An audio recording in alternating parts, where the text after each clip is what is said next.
जो आपने टैक्स की बात की, बहुत खुशी हुई थी सब लोगों को कि जिस वक्त बजट आया और आपने कहा कि हम छूट दे रहे हैं सैलरीड तबके को, क्योंकि ये वो तबका है जो lower middle class and middle class.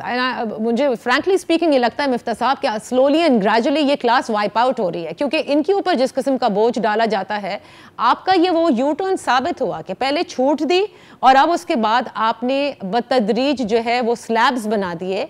ये IMF के कहने पर किया गया है या इसलिए बिकॉज आपकी ट्वीट जिसमें आपने कहा कि शॉपकीपर्स और ज्वेलर्स और इन सबको तो चले आप लेकर आ गए हैं, बाकी किसी के ऊपर आप फोर्स नहीं करेंगे, you will be in talks with them और फिर किया जाएगा। बट ये वो तबका है जिस पे आप फोर्सफुली डाल सकते हैं। कौन निकलता है सड़कों के ऊपर? सैलरीड क्लास कहाँ निकलती है बेचारी एहतजाज करने के लिए? देखिए नादिया, मैं सच बता रहा हूँ कि मैं ये नहीं कहूँगा कि मैं IMF की गलती है या उनकी जिम्मेदारी है। मैं जिम्मेदार हूँ, मैं इस मुल्क का वज़ीर ख़जाना हूँ। ये जिम्मेदारी पार्लियामेंट ने या काबीना ने या शहबाज शरीफ साहब ने मुझे दी है, तो मैं जिम्मेदारी कबूल करता हूँ, और अगर इसमें कोई गलत बात है तो मैं वो भी जिम्मेदारी कबूल करता हूँ। हैविंग सेड दिस, मेरी आपने देख ली थी कि जब हमने बजट पेश किया था तो हमने लाख रुपए से कम कमाने वालों के ऊपर कोई टैक्स नहीं लगाया। पिछले दौर हुकूमत में 5% था, हमको कम करके उसको फिर हमने बहरहाल 2.5 कर दिया।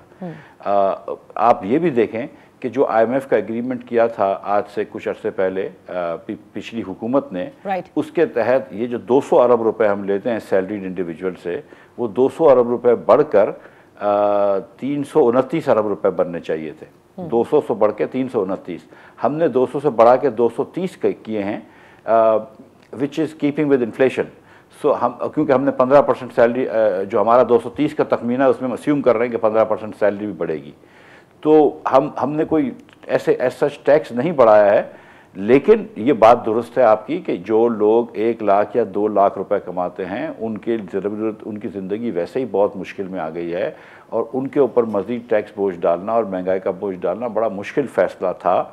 लेकिन हमको बहरहाल मुल्क को डिफ़ॉल्ट से बचाना था। और जहाँ पे मैंने देखें, पहली मरतबा पाकिस्तान के अंदर ये कहा जाता है कि मुस्लिम लीग की कॉन्स्टिट्यूंसी है, लेकिन 90 लाख दुकानदार हैं पाकिस्तान में। हम इंशाल्लाह इस साल 35 से 40 लाख दुकानदारों को लेकर आएंगे टैक्स नेट में, बिजली के बिलों से फिक्स टैक्स कर दिए, इनकम टैक्स और सेल्स टैक्स। इसी तरह मैंने ज्वेलर्स को डाल दिया है। मैंने उनसे बात करी और जेंटली डाला है, ऑब्वियसली थोड़ी सी बहस हुई। अच्छा, मैं आवाम से ये वादा करता हूँ कि मैं इसी साल कार डीलर्स को, बिल्डर्स को, रियल इस्टेट ब्रोकर्स को, हाउसिंग सोसाइटी डेवलपर्स को, सैलॉन्स को, सबको इनकम टैक्स या सेल्स टैक्स या दोनों की मद में लेकर आऊँगा।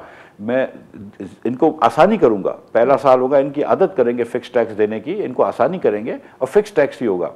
इस तरह हम पावर लूम्स, दीगर चीज़ों को भी लेकर आएंगे टैक्स नेट के अंदर। हम एक्सपेंड कर रहे हैं, लेकिन इस वक्त मेरे पास वो लग्जरी नहीं थी कि मैं 2 साल में एक्सपेंड करूं उसके बाद मसला ख़त्म हो। अभी मुझे फिल फॉर भी पैसे चाहिए थे।